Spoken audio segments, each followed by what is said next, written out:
Hello everyone, welcome back to this channel. In this video, I'm going to show you how to create a new Google Sheet. Now let's get started. First, open your Google Sheet apps. And after this, in here, if you want to create a new Google Sheet, you just click on the plus icon at the bottom.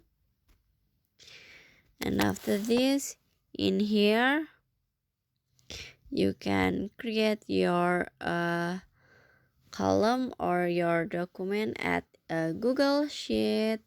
So it's so pretty simple, right?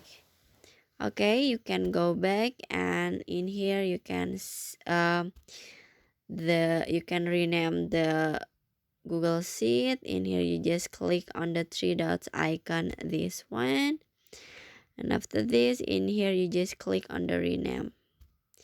Maybe I wanna try to add new like this. Okay, and finish. So that's how to create a new Google Sheet. I hope you found this video to be helpful. If you enjoyed the content, please consider like, comment, and subscribe down below. Bye bye.